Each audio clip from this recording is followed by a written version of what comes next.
Good morning and welcome to your Financial Empower Hour. This is Jason Cryderman with Great Lakes Investment Advisors.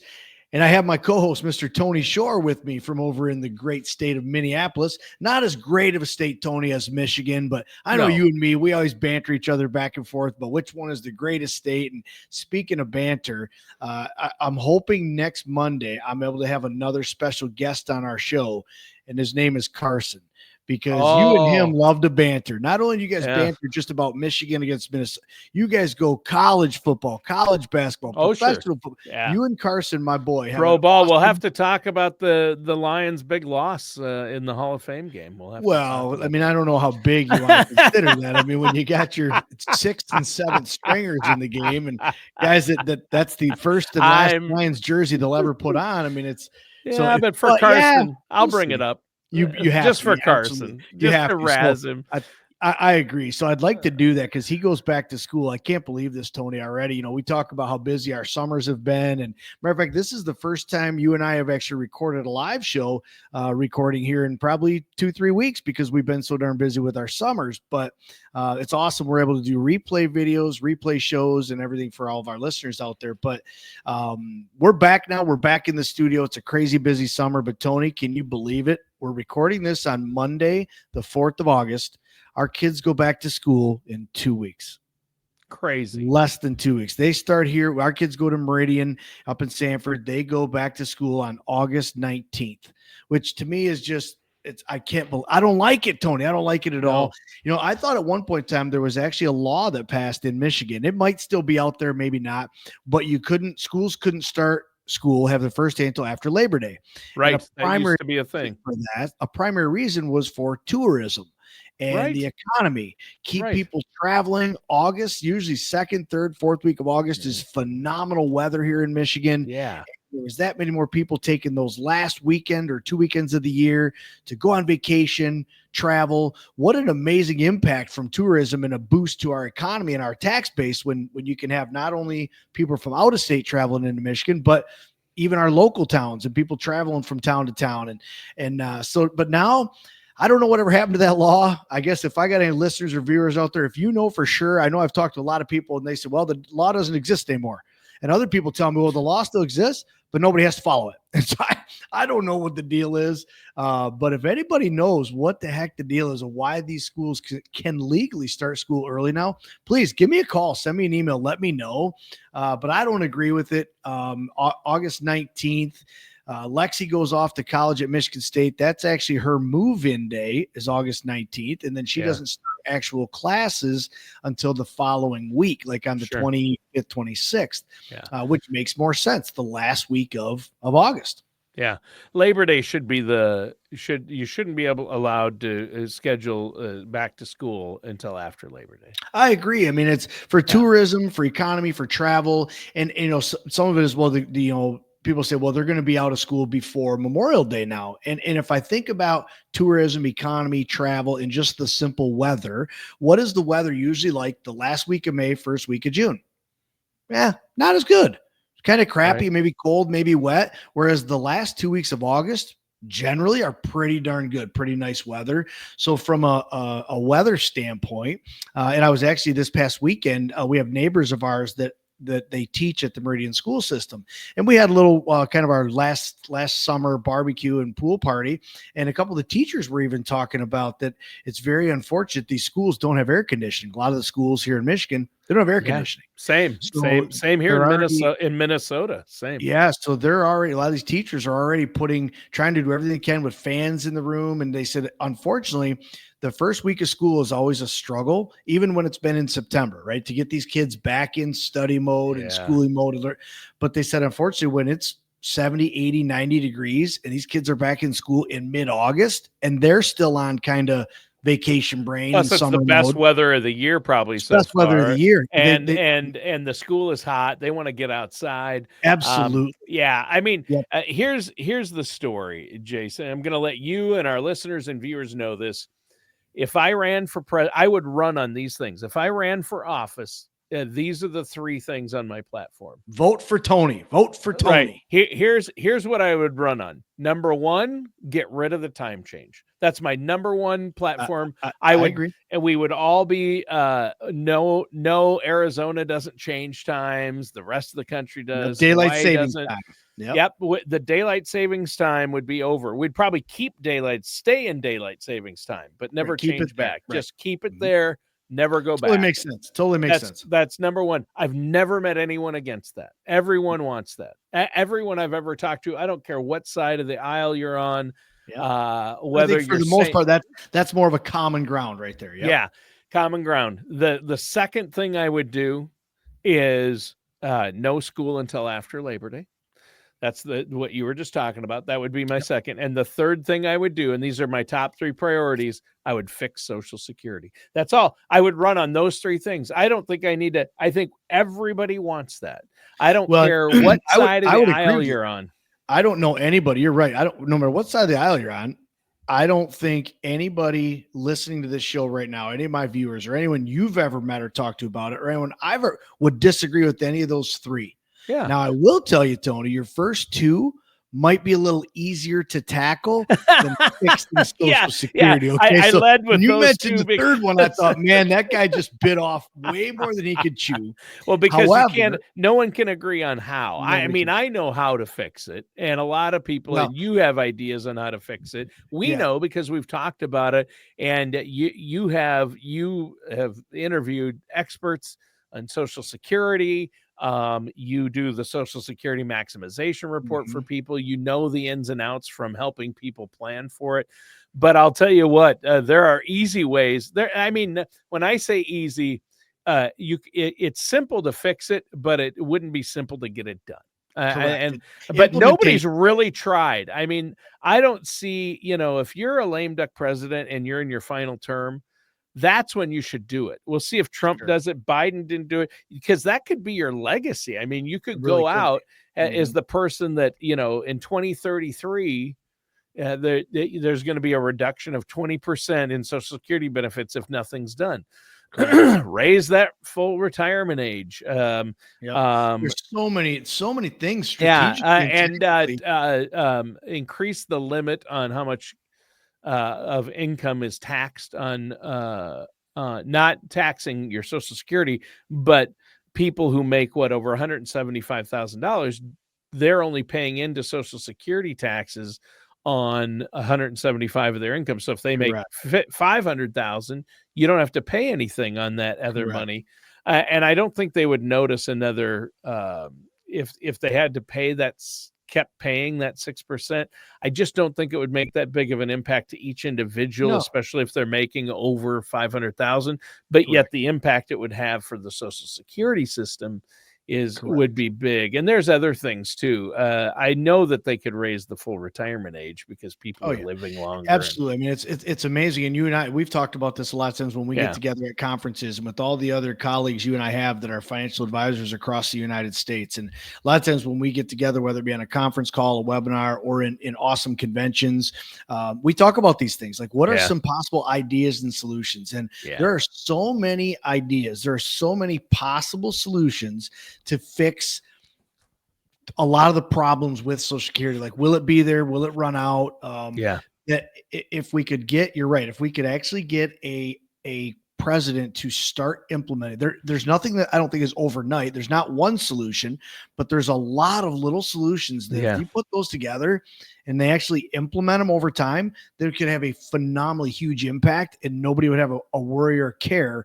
about if Social Security was going to be there when they were ready to retire, or if they were going to lose their Social Security paychecks later in life. Because, and to you and me, Tony, we're in the trenches every day, right? This is what we do. We eat, sleep, and breathe this. We help people with this every day.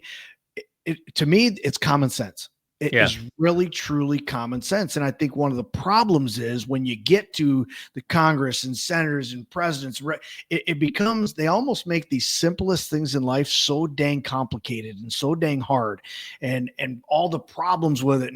And it's like, just keep it simple. Keep it simple. Like you and I said, let's look at 5 areas, 10 areas, and one at a time, we start implementing things that can make a positive impact. Yeah. And keep it simple. If it doesn't work, can always go back or say that one aspect didn't work. But one of the things we're going to talk about today on the show, this is called The Big Beautiful Show. And the reason we titled Right. that today, the reason we titled our show that today, Tony, is because we're going to talk about the one big beautiful act that just recently passed. Because this act, again, there's a lot of aspects. I think you said it's 970 some pages, this total act. Is every page in it great? Absolutely not. Is every page in it horrible? Absolutely not. So part of our job as financial advisors, and part of what you help us with as well, Tony, and your team, is we need to learn and understand the most important parts of these 970 pages. Yeah. And I focus on what are the most important areas they're going to impact retirees the most. Because as a fiduciary financial advisor for 23 years, I focus my practice on helping people into and through retirement. So most of the clients I serve are in their 50s and older. And so this bill, is there some, we call it fat, pork, garbage, whatever you want to call it? Yes. Oh, sure. Every act. Well, it's 970 pages. So yeah, there's going to be every bill that's ever passed by every president that I've seen, that I've read or heard of, has some good, some bad, some pork stuff people don't care about. Some people don't agree with that. I'm sorry, that is what it is, because they have to come to some form of give and take agreement of, to get it passed, you must throw some of this in there. To get it passed, it is what it is, right? So, but we talk about Social Security. One of the big impacts that we're going to talk about in the show today is everybody probably heard before the bill passed that President Trump was going to try to eliminate tax on Social Security. Well, that did not happen. Your Social Security is still going to be taxed. Now, there's another potential solution, Tony and you and I have thrown around, is how much of it is taxed, when it's taxed, who pays the tax on it. As you mentioned, if you're making $175,000, you pay tax on Social Security, but if you make $200,000, you just got $25,000 Social Security tax free. And so there's a lot of different changes, but you will hear today in the show, this is for my listeners and viewers, pay attention throughout the show today, because we're going to talk about mostly some good things where we're going to see some very powerful changes and potential benefits to you into and through retirement out of this big, beautiful act. But there are some things we're going to want to also make you aware of, be careful of, be conscious and aware of. But the whole no tax on Social Security, that didn't fly. But there's an awesome offset benefit that it's going to be an awesome impact for a lot of retirees. It's only short term right now. It's a 4-year deal, but it's going to help offset a lot of the tax we pay on our Social Security. Can't hear you. And we're going to get into that a little more in our next segment, Jason. But first, let's take a quick break. And before the break, let our listeners know. I'm sure they'll have questions. How is this going to impact them? We're going to talk a little bit about that. But everybody's situation is unique. So you need your own unique plan in place. And you need somebody who's going to look at that big picture for you. And that's you, Jason. How can our listeners get a hold of you to set up that consultation? Yeah. And again, if anyone has any questions, we always mention this about every show, but especially this one, because this one big, beautiful bill act, it just passed and there's 970 some pages. It's not simple to understand. It's confusing. You're going to hear 4, 5, 6 different things about what you think is. So please, if you have questions or concerns at all about this topic, what we talk about on the show today, or anything else in the one big, beautiful bill act, you can give my office a call, 989-835-7203. Again, that's 989-835-7203. Myself, another member of my team would be more than happy to have a phone call, have an office visit to try to help you better understand what the heck is in this 970 pages, what pertains to me, and what do I need to do about it to make sure I'm setting myself and my family up to take advantage of the best opportunities available under this bill. And of course, any other questions or concerns you have about retirement. All right, and we're going to take a little break for our radio listeners and be right back. You're listening to Your Financial Empower Hour with our host, Jason Cryderman. I'm your co-host, Tony Shore. And we talked in that first segment, a lot of different things going on, but this is called The Big Beautiful Show. And I think the reason you called it that, Jason, you wanted to talk about the impact of this one big, beautiful bill act, as it was dubbed by our president. And let's look at this. You mentioned Social Security. One of the big things that people are asking you about, did it will Social Security, can my Social Security benefits still be taxed? They can still be taxed, but there is an offset that will help people. But let's start. Where do you want to start with this? What's the big thing in the bill that you want to start with? Yeah, I think the first thing before we jump into Social Security, we'll touch on that. It'll probably be our second bullet point.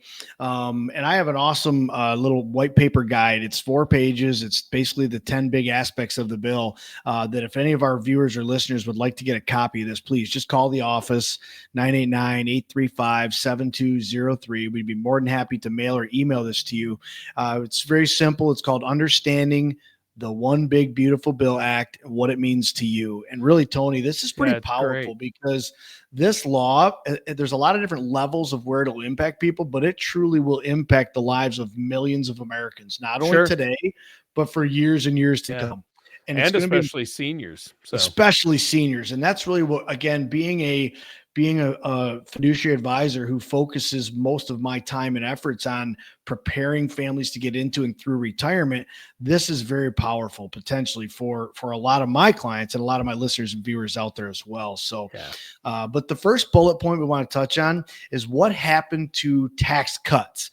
So there was a bill passed in 2017 by the Trump administration in their very first term, and it was called the 2017 Tax Cuts and Jobs Act. And in that bill, they cut, reduced, or lowered, if you want to call it that, 5 of our 7 federal income tax brackets. For example, prior to this bill going into effect in 2018, we had a 15% federal tax bracket. Well, this bill cut it down to 12. We used to have a 25% tax bracket. This bill cut it down to 22. There used to be a 28% federal income tax bracket. This bill cut it down to 24. So those are 3 of the 5 federal tax brackets that were cut because this bill cut 5 of 7. This bill was supposed to mature or expire or sunset December 31st of this year, meaning, Tony, that January 1st of 2026, that new tax year, those tax brackets were going to go back up at a minimum to where they were. So the 24 back to 28, the 22 back to 25, the 12 back to 15, or higher. Whoever was in office January 1st of next year could choose to leave them where they were, maybe cut them more, or if they did nothing, they were going to go back to where they were at a minimum, which means taxes were going up, or they could have even raised them higher. So one of the big benefits of this One Big Beautiful Act is that President Trump has extended those tax brackets that he cut in 2017. He's extended them under this bill, under the Big Beautiful Bill Act. He's extended them on a permanent basis. Now, let me stop right there. Let me stop right there and tell my viewers and my listeners, I'm going to give you the realistic definition of permanent, not the Webster's Dictionary version of permanent, but the real definition of permanent. The real definition of permanent, Tony Shore, is until the next person decides to change it. Okay. And that's, I think, important to understand that this bill, this act, it does say these tax brackets are going to be the same they are permanently. Well, there could be another president. There could be another Congress. Things could change down the road in the future. But for now, I think that is very powerful. That provides some very huge additional income opportunities for people at lower tax brackets. There's, under the current tax code, started in 2018 when this bill went into effect, there's actually, and I have classes on this, Tony. I just did 2 of them last week with over 40 people in both class. I do them monthly. It's called Taxes and Retirement. It's in my book. We always talk about it on the radio show, but there's a lot of powerful ways under this current tax bill that's now been extended permanently again, that people can make just as much money as they made before and pay less income tax.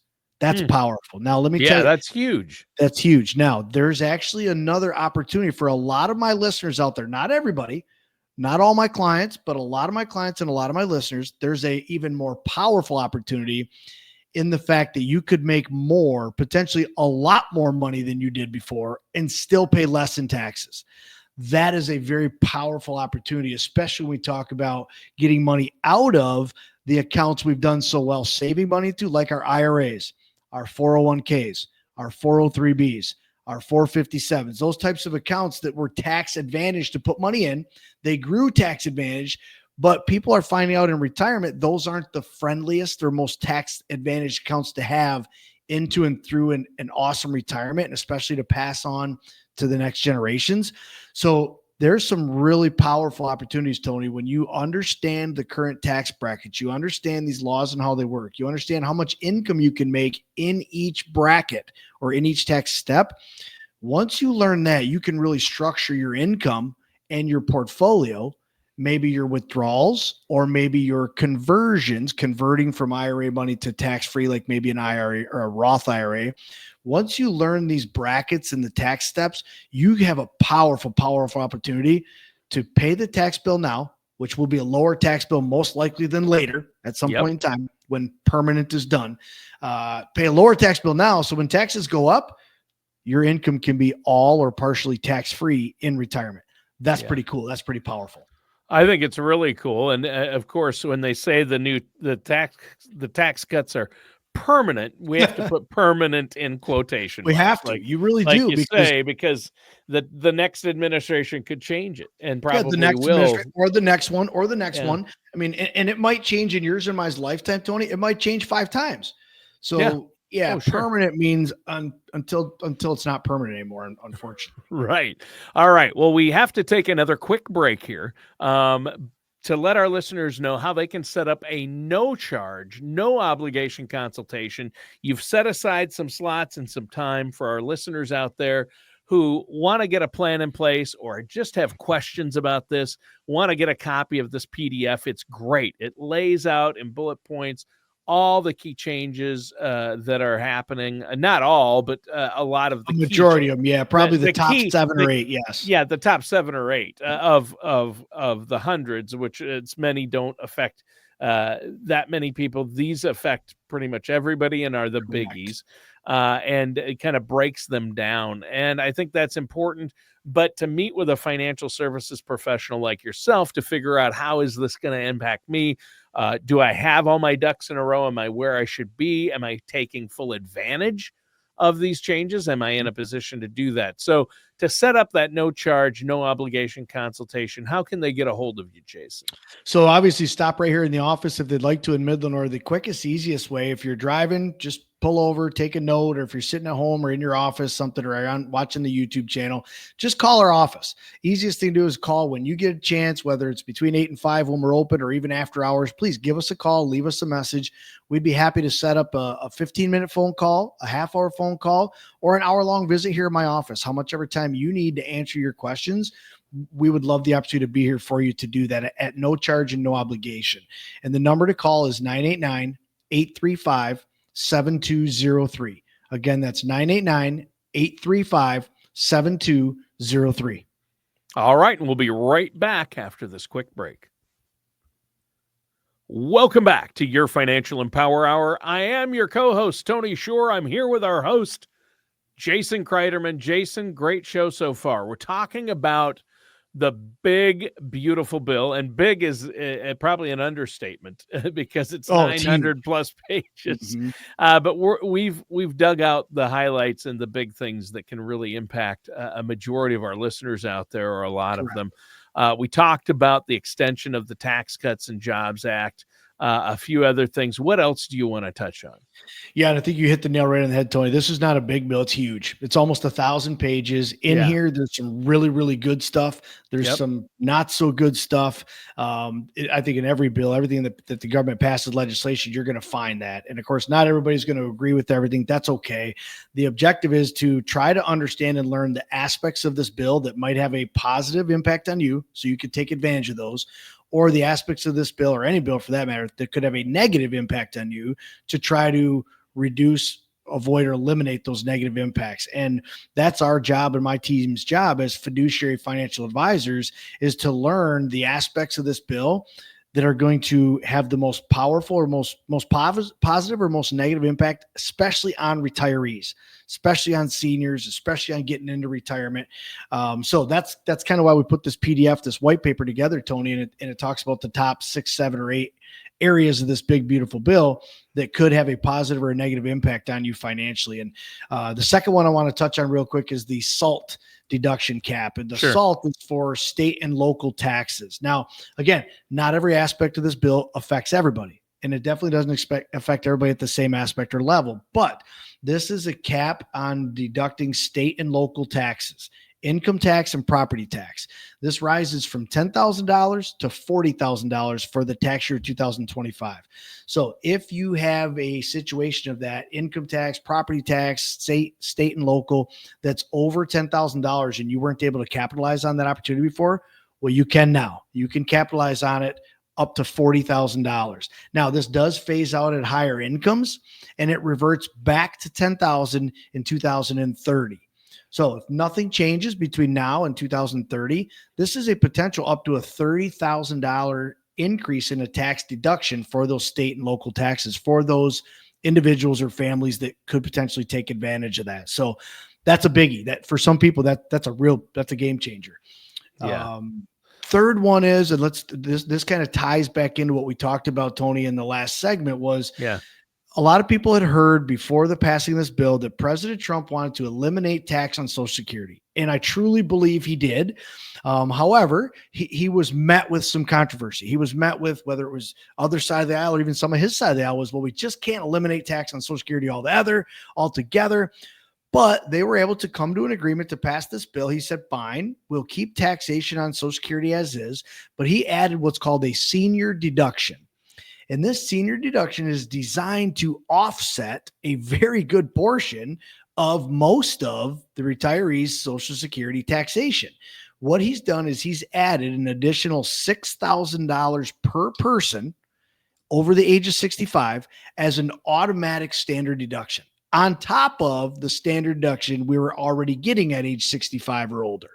So which is that's $1,600 per person. So you can keep talking about, well, you're talking, I'm going to do the math for our listeners.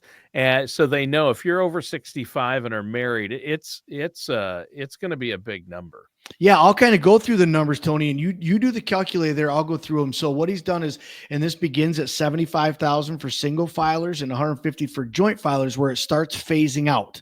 Okay, so the higher net worth are not going to get this extra deduction, or higher income earners. Okay, but the new deduction is in addition to the current $2,000 you're getting as a single filer, and an additional the current $1,600 you're getting as a married filer, and so it's $6,000 on top of that. Okay, so Tony, what do you got there for calculations for my listeners and viewers today? So the standard deduction is around $30,000 for a couple, right? And that's for all couples, and including couples 65 and older. Correct. If you're 65 and older, you get an additional $1,600 per person. And now for the next 4 years, you'll be able, including this year's taxes, you'll be able to have another standard deduction of $6,000 per person. That adds up to $45,200 standard deduction per person for couples married filing jointly over the age of 65. That's huge. And it's pretty big for singles too, or widowers or widows. However, if you are both married and single filing jointly, you'll get a $45,000. Like my parents are in their 80s and they're married, filing jointly. My dad will not pay taxes next year because correct. Yep. And so it's really going to help retirees who are middle. This one, you hear this bill is only helping the wealthy, and you pointed out some of the lower tax brackets do benefit wealthy people as well as others. The SALT deduction might help you out if you have a little more money. But I'll tell you what, this $6,000 is strictly helping mainly the middle class and lower class. I mean, it's absolutely it's middle and even upper middle class, and could prevent them from having to pay taxes on any Social Security income. It'll drop them low enough. Yep. And that was the objective, right? Is originally Trump wanted no tax on Social Security. Well, they said we can't do that. So this bill, not only will it put a lot of lower and middle income people in a less taxed basis on Social Security, maybe even none, but it could actually have a more powerful impact and stretch past just no tax on your Social Security. Like you mentioned for your dad, it might actually mean no federal income tax at all above and beyond Social Security. So, and I heard a lot of rhetoric over, we've heard a lot of noise and a lot of rhetoric, and there was a lot of talk about, well, this big, beautiful bill, President Trump's only going to benefit the higher rich, all his buddies and and some of these bills do that for sure. But some of the things in the bill do that. Absolutely. Some of the things are geared at more higher income earners and more towards business and more. This one right here, Tony, this might have the most power. And you and I talked about earlier in the show, we have ideas and solutions of how we can fix Social Security. You would run for president of the United States of America on 3 things. And the third thing you said was you're going to fix Social Security. I agree with you. And I would vote for you if I knew you could get that done, buddy. And I think everybody would, because now this is a big deal. And I think this is the first step, a very big step in the right direction to reduce income taxes for retirees. I think this is a huge step. Remember, it goes into effect once you're age 65. Okay. Right now, we're going to talk about how long is this going to last. Right now, it's on the bill to go 25, 26, 27, and 2028.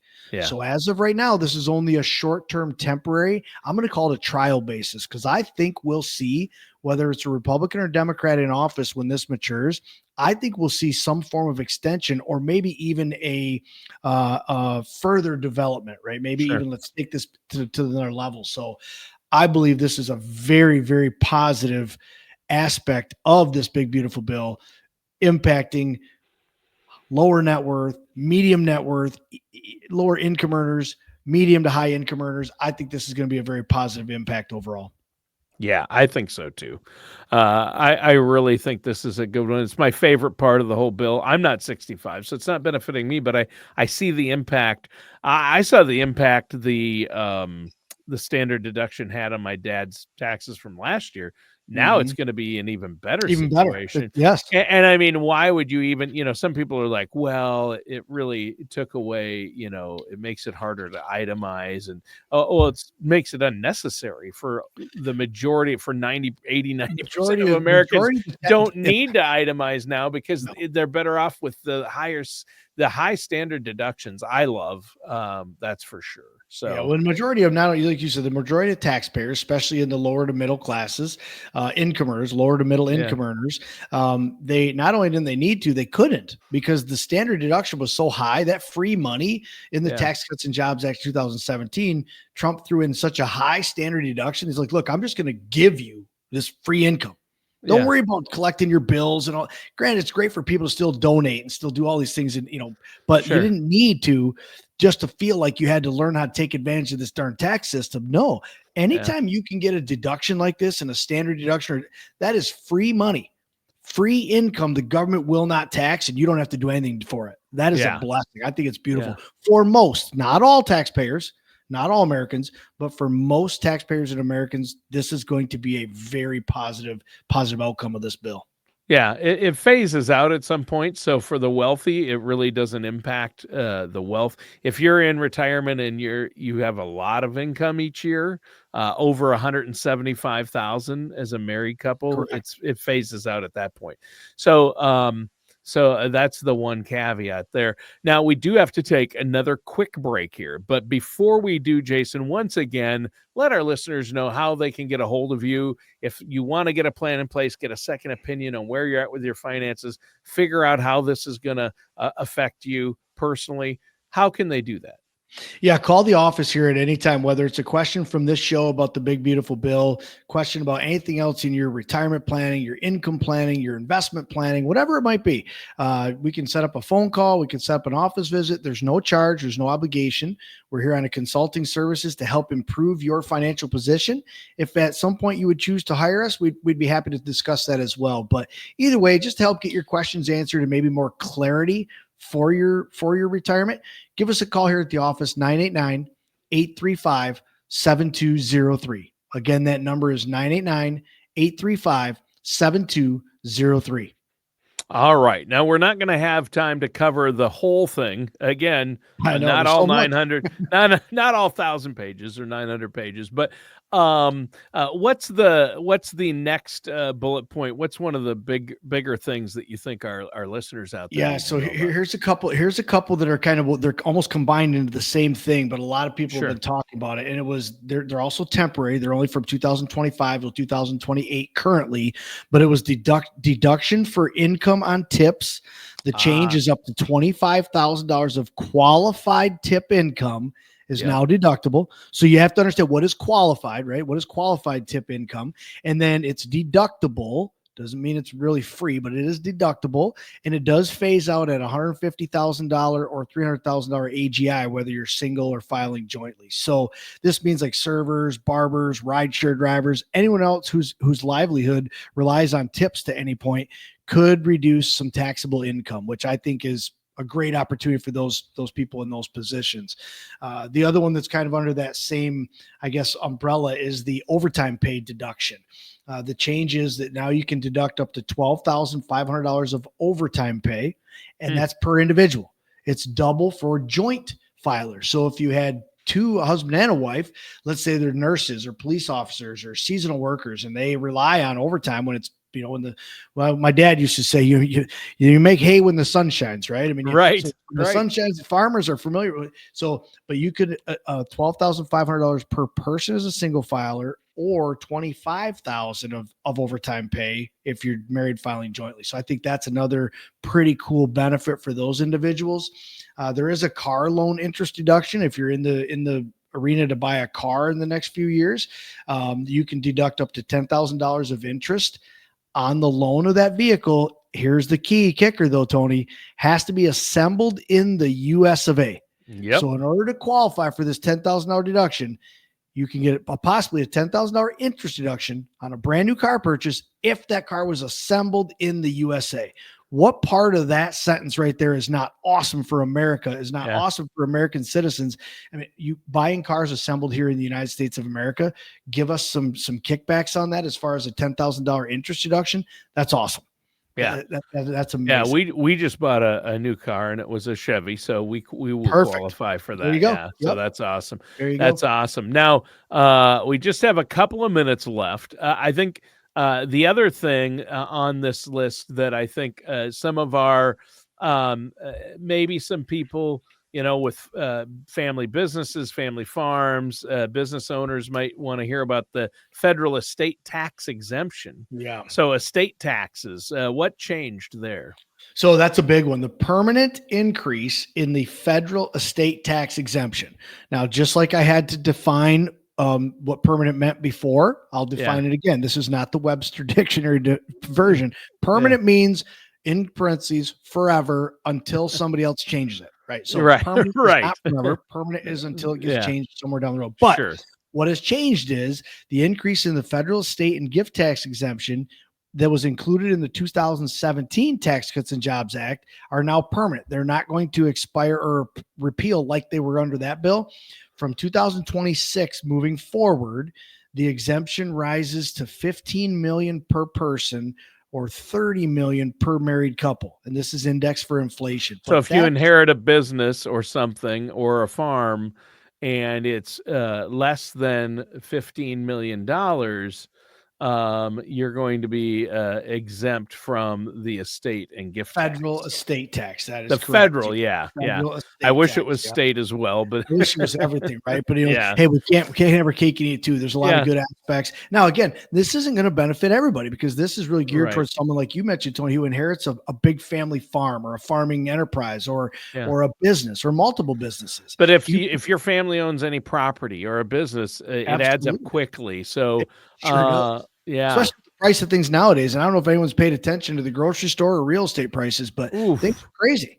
Yeah. Things have been just crazy. So think about it used to be like 3 million. I know, the rates like in my state, I think it's low. In Minnesota, it was low, like 3 million, which most family farms, if you have more than, if you have 400 acres or more, it's going to be worth more than that. Oh yeah. But there's no liquidity in that. Correct. There's zero liquidity. Yep. But if you inherited it, then you owe taxes on, well, it's worth $4 million. You owe estate taxes on $1 million.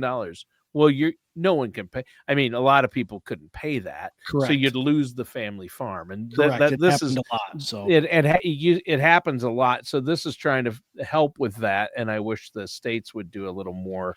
They need to raise theirs as well. The states really, when it comes to estate tax, I would agree. Yeah. And I think, again, I really hope, and I think that parts of this bill, this big, beautiful bill act, I hope parts of it are just like, we'll call it phase one, introductory. And I think we might see some of them when they mature, expire, they'll be done, right? They'll be like, oh, get rid of that. But some of them, I think they're going to say, hey, you know what? There's a lot more positive in this for a lot more people than we thought. Let's not only keep it enforced, but let's take it to the next level. Let's add on to it. Let's grow this bill. Yeah. Hopefully people will say that. I hope so. I really hope so. Well, hey, we're out of time. I mean, it flew by, Jason. One more time before we go, let our listeners know how they can get a hold of you. Yeah, just give us a call here at the office. Again, whether you have a question or concern about today's show, the big, beautiful bill, anything else within your investment planning, your retirement planning, income planning, whatever that might be, feel free to give us a call. I'm happy to set up 15-minute, half-hour phone calls or 15-minute, hour visits here in my office. Just call us at 989-835-7203. Again, that number right here in Midland, 989-835-7203. All right, and that does it for today's episode of Your Financial Empower Hour with our host, Jason Cryderman.